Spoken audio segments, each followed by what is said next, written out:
Hello အားလုံးပဲမင်္ဂလာပါခင်ဗျာကျွန်တော်တို့တူညီတဲ့ပုံပြင်တွေကိုကျွန်တော်တို့ရဲ့မတူညီတဲ့ဘဝအတွေ့အကြုံဘဝအခြေအနေအရရပုံမူတည်ပြီးတော့ကျွန်တော်ရဲ့မတူညီတဲ့အတွေ့အခေါ်ခံစားချက်တွေနဲ့နားဆင်ဖို့အရာအတွက်တစ်ဖန်ပြန်လည်ပြီးတော့ဖိတ်ခေါ်လိုက်ရပါတယ်ခင်ဗျာဒီညကတော့ကျွန်တော်တို့တူညီတဲ့ပုံပြင်ကိုတူညီတဲ့အတွေ့အခေါ်ခံစားချက်နဲ့ကျွန်တော်တစ်ချက်လေးပြန်စဉ်းစားကြည့်ဖို့ပုံပြင်တစ်ပုတ်လေးကိုပြောပြချင်ပါတယ်ဒီပုံပြင်လေးကတော့fashion design တကယ်ကိုရွတ်တဲ့ဘီင်ကြီးတစ်ပါးအကြောင်းပဲဖြစ်ပါတယ်ဒီအရင်ကဘီင်တစ်ပါးတဲ့ဒီအဝတ်အစား design ဆင်ရင်လေရွတ်ပြီးတော့အဝတ်အစားအယူအမှုဖြစ်တဲ့ဘီင်တယောက်ရှိတယ်တဲ့အဲ့တော့သူကနေ့စဉ်တရက်တစ်ထဲပွဲလန်းတဲ့ဘီင်တဲ့အခြေအနေပုံမူတည်ပြီးတော့အမြဲတမ်းသူ့အဝတ်အစားဆင်ပုံ design တွေကိုပြုပြင်ပြောင်းလဲနေတယ်တဲ့အဲ့တော့သူ့ရဲ့နန်းတော်မှာအပေါ်ဆုံးနဲ့လက်ခအများဆုံးရတဲ့လူတွေကတော့စချုပ်ဆရာတွေပေါ့နေ့တိုင်းဒီဘရင်တရက်တစ်မျိုးမယိုးလာအောင်ဘလိုမျိုးဝတ်စားဆင်ရင်မှုဒီဇိုင်းတွေကိုထုတ်ပေးရမလဲဆိုပြီးနေ့တိုင်းစဉ်းစားပြီးတော့ဝတ်စားချုပ်ပေးနေရတယ်တဲ့သူကဒီတရက်တစ်မျိုးဝတ်စားထပ်သွားပြီဆိုရင်ယူမူနဲ့နန်းတော်မှာရန်ရှာအိတ်တူမိသားစုတွေကိုရန်ရှာလုပ်တတ်တယ်အဲ့တော့ဒီအဝတ်အစားဒီဇိုင်းထပ်တော့ရင်လည်းသူကတကယ်စိတ်ပြလက်ပြဖြစ်ပြီးတော့မိမိုင်းတွေ့ပြီးတော့ငါဘာအဝတ်အစားဒီဇိုင်းတင်များဝတ်ရမလဲဒါကြီးပဲ24နိုင်စဉ်းစားပြီးတော့တိုင်းပြည်ရေးမိသားစုအရေးတွေပါအများနဲ့လူရှုနေတိုင်းပြည်ဖြစ်နေတယ်သူရဲ့စိတ်ဝင်စားဆုံးသူရဲ့အုံနောက်ထဲမှာနှလုံးသားထဲမှာရှိနေတဲ့အရာတစ်ခုကသူရဲ့အဝတ်အစားဒီဇိုင်းဝတ်ဆင်ဖို့ပဲဖြစ်ပါတယ်တဲ့ပုံမှာပြထားတဲ့အတိုင်းပဲသူကအဝတ်အစားတွေထပ်သွားပြီးဒီဇိုင်းမကောင်းတော့ဘူးဆိုရင်စချုပ်တမားတွေကိုဒီဒီဇိုင်းဖန်တီးတဲ့လူတွေကိုစူပူကျင်းငေါအပြစ်ရှာထောင်ချတံပေးအမျိုးမျိုးနေနေတာပေးပြီးအလိုလုပ်နေရှိတယ်တဲ့တနေ့တော့ဒီတင်းကိုကြားတဲ့ဒီအဝတ်အစားဒီဇိုင်နာနှစ်ယောက်သူတို့နှစ်ယောက်ဘရင်ရှေ့မောက်ကိုရောက်လာတယ်တဲ့သူတို့နှစ်ယောက်ပြောတယ်ဘရင်ကြီးတဲ့ငါတို့နှစ်ယောက်ကကဘာပေါ်မှာအကောင်းဆုံးအဝတ်အစားဒီဇိုင်းပညာရှင်နှစ်ယောက်ဖြစ်တယ်ဘရင်ကြီးလုံးဝစိတ်တော်ထိတွေ့မဲ့အဝတ်အစားများကိုဆင်ရင်ချုပ်ပေးဖို့ပဲကျွန်တော်တို့လာခဲ့တာဖြစ်ပါတယ်လို့ပြောတော့ဘရင်ကြီးကအရင်ဝမ်းတာသွားတယ်ဟုတ်ပြီတဲ့အလိုချင်တာဒါမျိုးအဝတ်အစားဒီဇိုင်းပညာရှင်အောက်အကောင်းဆုံးနဲ့အလားဆုံးစက်တီအရှိဆုံးအဝတ်အစားကိုချုပ်ပေးမယ်သူရှာနေတာဟုတ်တယ်အဲကြောင့်မင်းတို့နှစ်ယောက်ကိုကျိုးဆိုပါတယ်မင်းတို့ကြိုက်တယ်လို့ချုပ်ကြိုက်တယ်လို့ဒီဇိုင်းလုပ်ကုန်ကြမဲ့ငွေကြီးငါတို့ရဲ့နန်တွင်းဘန်ဒါဆူစီယာနဲ့ကြိုက်တယ်လို့ထုတ်ယူစီပြီးတော့အမိန့်တော်ပါချမှတ်ပေးလိုက်တယ်တဲ့တကယ်တော့ဒီအဝတ်အစားဒီဇိုင်းပညာရှင်တွေရောကလူလိမ့်လူညာတွေဖြစ်တယ်တဲ့သူတို့တွေကဒီဘရင်ရဲ့ရှေ့မှာဝင်ရောက်ပြီးတော့ဒီခါစားတဲ့ချိန်မှာသူတို့တွေကတခါတည်းပါတန်တော်ဦးတင်နေတဲ့ဘရင်ကြီးရှင်ဟိုကျွန်တော်တို့နေရောက်ချုပ်မဲ့အဝတ်အစားဒီဇိုင်းကကပါပေါ်မှာအကောင်းဆုံးအလားဆုံးအတန့်ဆုံးဖြစ်တယ်ငွေကုန်ကြီးကြလာအများဆုံးဘရင်ကြီးတာဘူးပြီးလို့ရှိရင်နောက်ခါပဲတော့မှဘရင်ကြီးလိုမျိုးဝတ်စားနိုင်မဲ့သူနောက်တစ်ယောက်မပေါ်စေလိုက်အောင်ဒါမျိုးဒီဇိုင်းဒါမျိုး fashion နောက်ဘယ်တော့ခါပေါ်လာတော့မဟုတ်ဘူးဒါပေမဲ့ချွင်းချက်တော့ရှိတယ်ဘရင်ကြီးကျွန်တော်တို့နေရောက်ချုပ်မဲ့ဒီဝတ်စားဒီဇိုင်းကအင်မတန်မှကြီးကျယ်မြင့်မြတ်ခမ်းနားတဲ့အတွက်နံပါတ်1ဘုံတကုံးရှိတဲ့လူတွေကဒီအဝတ်စားဒီဇိုင်းဘလောက်လအကြောင်းကောင်းကြောင်းကိုတို့မသိနိုင်ဘူးတဲ့မတွေ့မြင်နိုင်မှာလည်းမဟုတ်ဘူးတဲ့ဒုတိယပညာမရှိတဲ့လူပညာမဲ့တဲ့လူတွေကျွန်တော်တို့เนี่ยအခုချုပ်မဲ့ဒီဇိုင်းအဝတ်စားဒီဇိုင်းဒီဝတ်စုံကိုမြင်တွေ့နိုင်မှာမဟုတ်ဘူးတဲ့နံပါတ်3ဒီစိတ်တဘောထားမပြည့်ဝတဲ့လူစိတ်အယူပေါ့လေနော်ဒီစိတ်မကောင်းတဲ့လူကြက်မပြည့်ကြက်တင်းမပြည့်တဲ့လူတွေပြီးရင်တာမျိုးလူတွေကကျွန်တော်တို့เนี่ยအခုဒီဇိုင်းကိုတွေ့မှာမဟုတ်ဘူးလို့ပြောတယ်တဲ့ဟုတ်လားဘရင်ကြီးကလည်းနေ့စဉ်နေ့တိုင်းအမြဲတမ်းတနာထောင်အခုဒီဇိုင်းချုပ်အဲ့လိုနဲ့သူရဲ့ပေချင်ဝတ်ရမလဲဆိုတော့ဒီအဝတ်စားဒီဇိုင်းအတစ်ကြီးကိုမျှော်ကိုးပြီးတော့လုပ်နေတယ်တဲ့အဲ့တော့တနေ့ကျတော့သူကဒီသူခန့်အပ်ထားတဲ့ဒီလူလင်လူညာအချုပ်တမနှစ်ယောက်အခေါင်တုံးဝင်ကြည့်တော့အဲ့ဒီအခန်းထဲမှာဘာမှလည်းမရှိဘူးကျွန်တော်တို့မြင်ရတဲ့အတိုင်းပဲပုံထဲမှာ အချုပ်ဆက်တစ်ခုပဲရှိနေတယ်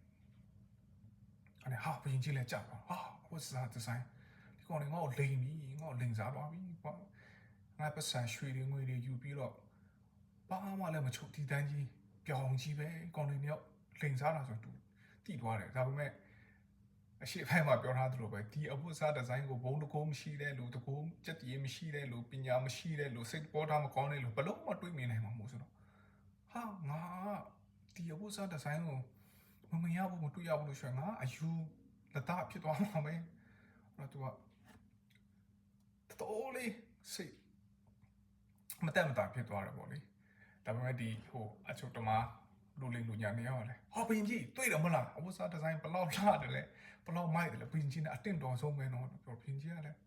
အေးဟုတ်တယ်ငါပေါ်မှာတလောက်ထိမိုက်တဲ့ဒီဇိုင်း fashion မင်းဘူးမင်းချုပ်ပေးကြပါငါမြင်ဝှချင်လာပြီလို့ပြောတယ်တဲ့မချုပ်ထားမှန်းတိပြီမဲ့လဲကိုပညာမရှိကြောင်းပုံတကူမရှိကြောင်းစိတ်အယူဖြစ်ကြောင်းကိုမပြချင်တော့သူတို့လည်းလူလိမ်လူညာနှစ်ယောက်ရဲ့ဘင်းကြီးလည်းဒီနောက်လိုက်ပြီးတော့ဗောလေလူလိမ်လူညာနှစ်ယောက်နောက်လိုက်ပြီးတော့အဲ့လိုဖြေချတယ်တဲ့အဲ့နဲ့နောက်တစ်ကြတော့ဒီပညာရှိအမတ်ပေါ့လေနော်သူဘေးမှာခစားတဲ့နန်းတွေပညာရှိအမတ်တွေကိုလွတ်လိုက်တယ်သူတို့လည်းထိုနည်း၎င်းမဘင်းကြီးမြင်တဲ့အတိုင်းပဲဘာမှလည်းမချုပ်ထားဘာမှလည်းမလုပ်ထားတဲ့အဖို့အစားအဆက်ပြောင်းမတွန်းနေရတာပဲသူတို့လည်း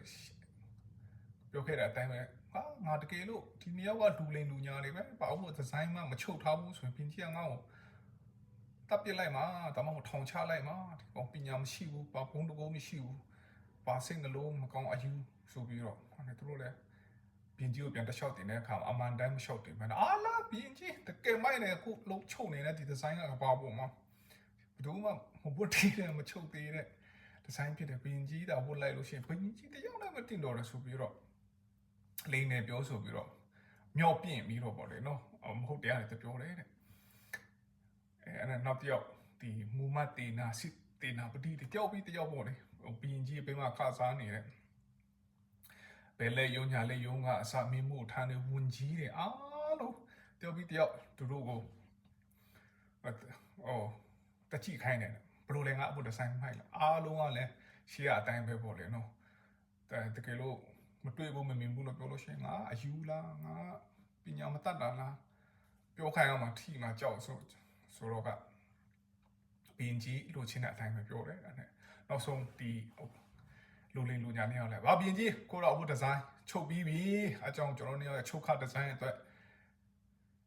ချုပ်ခတန်ဖိုးပတ်စံပေးပါဆိုတော့ဘင်းကြီးကလည်းပတ်စံအများကြီးရွှေတင်ကားတွေပေးလိုက်တယ်တဲ့အဲ့ဒီအချုပ်သမားလူလိမ်လူညာလည်းအဲ့ဒီရွှေငွေတွေကိုပိုက်ပြီးတော့နန်းတော်ကနေပြန်သွားတယ်တဲ့ထွက်ပြေးတော့သွားတယ်ပေါ့လေအဲ့နဲ့အချိန်ခါရောက်တော့ဘင်းကြီးကိုတို့တော့အဖို့စားဥစင်ပေးကြတယ်တဲ့အဲ့နဲ့ချွတ်တယ်ပေါ့လေချွတ်တော့တကယ်တော့ဒူလင်လူညာကဘာဝရှင်ဒီဇိုင်းမှလည်းမချုပ်ထားဘူးဒီတိုင်းပြောင်းအလွတ်ပင်တပုတ်ပေးတယ်ဘင်းကြီးကအင်ဂျီချွတ်ဘောင်းပြီးချွတ်နောက်ဆုံးကကိုသုံးလုံးတီးကျွန်တော်တို့ကလေးစကားနဲ့ပြောမှဆိုဖင်သုံးလုံးပေါ့လေနော်အဲ့လိုဖြစ်သွားတယ်နဲ့တမန်မူမတ်ပြီးနေရလဲပေးနာနေကြည်နေတော့ဗောလေကြည်နေတော့သူတို့ကလည်းဟာမိုက်တယ်ဘင်းကြီးရဲ့ဒီဇိုင်းကအမိုက်ဆုံးပဲဒီဝတ်စုံနဲ့တိုင်ခံလဲဖို့အတင့်တော်ဆုံးပဲပေါ့အကြောင်းဒီတလောက်မိုက်တဲ့ဝတ်စုံကိုကျွန်တော်တို့ဒီဘင်းကြီးအုပ်ဆိုးတဲ့တိုင်းပြည်လုံးတီးဖို့ရန်ဒီဝတ်စုံကိုလဲဝတ်ဆင်ပြီးတိုင်ခံလဲပါလို့ပြောတော့ဘင်းကြီးကလည်းကြည်လိုက်တော့ဟာကိုလုံးတီးတာပဲမဲ့သူ့ဖေးမှာခစားနေတဲ့ပညာရှိမူမတ်တီအားလုံးစစ်တင်နာပတိတွေကအစားပေါ့လေဝန်ကြီးဝန်ချုပ်တွေကအစား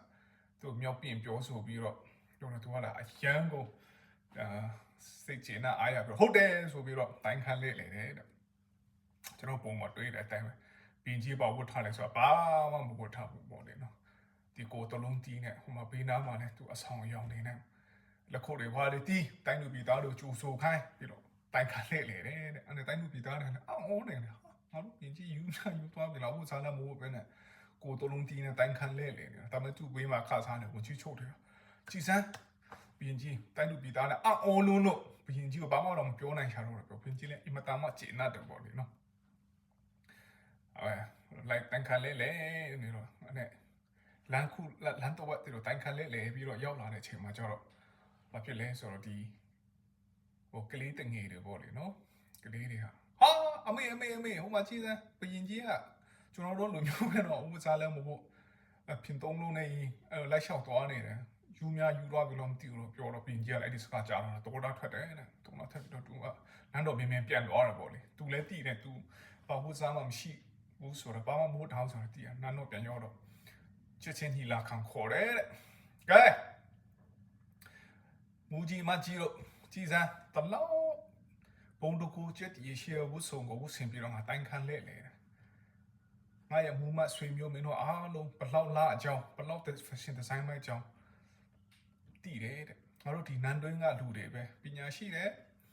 ဘုံတကူနဲ့ပြည့်စုံတယ်စိတ်တဘောထားကောင်းတယ်ကြည့်ငါအုပ်ချုပ်တဲ့ပြည်သူပြည်သားတွေငါတော့အုံတော့မရှိကြဘူးပညာမတတ်ကြဘူးဘုံတကူမရှိကြဘူးဒါကြောင့်မို့လို့ငါကိုတော်မြတ်ဝုဆင်ထားတဲ့ဝုဆုံမှုသူတို့မမြင်နိုင်ဘူးဒါကြောင့်ဒီနေ့ဒီချိန်ကစပြီးငါရဲ့တိုင်းသူပြည်သားတွေကိုပညာသင်ပေးကြဘုံတကူရှိအောင်လုပ်ပေးကြသူတို့ပညာသင်ချင်းမသင်ချင်းသင်ပေးကြသူတို့မျိုးငါလိုမျိုးဘယင်မင်းရဲ့ဝုဆုံကိုမြင်တတ်နိုင်အောင်ချီးမွမ်းတတ်နိုင်အောင်တင်ပေးကြဆိုပြီးတော့အဲ့ဒီနေ့ကနေစပြီးတော့တရားအမျိုးမျိုးဥပဒေအမျိုးမျိုးချမှတ်ပြီးတော့ပြည်သူပြည်သားတွေကိုစားတဲ့အတင်းတမချက်ခိုင်းတင်ခိုင်းမတင်ချင်တဲ့လူဖန်စီရိုက်နဲ့ပုံတကူမရှိတဲ့လူတွေကိုလည်းမြင်နိုင်အောင်ဆိုပြီးတော့စပြီးတော့အဲ့ဒီနေ့ကနေစပြီးတိုင်းသူပြည်သားတွေကိုပုံတကူရှိလာအောင်ပညာရှိလာအောင်စိတ်ပေါ်တာကောင်းအောင်တင်ပေးခဲ့တယ်တဲ့ဒီလိုပါပဲချင်းကျွန်တော်တို့ကဘာကြီးမှာ fashion design ယူတဲ့ဘီရင်ကြီးတွေရှိတယ်လို့အာနာယူတဲ့ဘီရင်တွေလည်းအများကြီးရှိပါတယ်တချို့ကပစ္စည်းဥစ္စာယူတချို့ကမိမယူအမျိုးမျိုးပေါ့လေအာနာပါဝါတွေကိုယူရှိကြပါတယ်ပေါ့ဘေးမှာခါစားနေတဲ့သူတွေကလည်းဘီရင်ယူမှန်းတည်နေပေမဲ့လည်းကိုတိုင်းဘုံတကူမရှိဘူးပညာမတတ်ဘူးကိုတိုင်းစိတ်ပေါ်ထားမပြေဝဘူးအယူဆိုပြီးတမခိုင်းအောင်မဆိုလို့ fashion design ယူတဲ့ဘီရင်ကြီးလို့ fashion ယူတဲ့ဘီရင်ဆိုရင် fashion လိုက်ယူကြအာနာပါဝါယူတဲ့ဘီရင်ကြီးလက်အောက်မှာခါစားရင်အာနာပါဝါယူတို့လိုက်ယူကြဘီရင်ကြီးယူတဲ့အတိုင်းလိုက်ယူနေတယ်ဘီရင်ကြီးတော့လိုက်မယူနေတဲ့လူတွေကတော့ကျွန်တော်တို့ပြည်သူပြည်သားတွေပဲဖြစ်ပါတယ်ပြည်သူပြည်သားတွေကတော့ဘယ်ဘီရင်ပဲယူဘယ်တော့မှမယူပဲနဲ့အမှန်တရားကိုစောင့်တည်ပြီးတော့ယူတဲ့ဘီရင်ကိုမြင်ယူတယ်အဖို့စားမမြင်အဖို့စားမဝတ်ထားတဲ့ဘီရင်ကိုမြင်အဖို့စားမဝတ်ဘူးတော့ရှက်ဆရာကြီးဖင်သုံးလုံးဆိုပြီးတော့ပြောတာကျွန်တော်တို့ပြည်သူတွေပဲရှိပါတယ်ဒါကြောင့်မို့ကျွန်တော်တို့အယူဘဝကနေလူမြောက်နိုင်ဖို့ရန်အတွက်ကျွန်တော်တို့ဘယ်လို fashion design တွေကိုဝတ်ဆင်ထားကြတယ်ဆိုတာအမြဲတမ်းကျွန်တော်တို့ပြည်သူတွေကိုချပြပေးရမှာပဲဖြစ်ပါတယ်ပြည်သူတွေကဘယ်ဘီရင်က fashion design ယူလဲမယူဘူးလဲဆိုတာကိုအမြဲဆုံးဖြတ်ပေးမယ်အချုပ်စရာကောင်းနေပဲဖြစ်ပါတယ်ခင်ဗျာလို့ပြောကြရင်းနဲ့ပုံကလေးကိုနှီးကွန်ချုပ်ပြစေအားလုံးပျော်ရွှင်ငြိမ်းချမ်းကြပါစေခင်ဗျာကျေးဇူးတင်ပါတယ်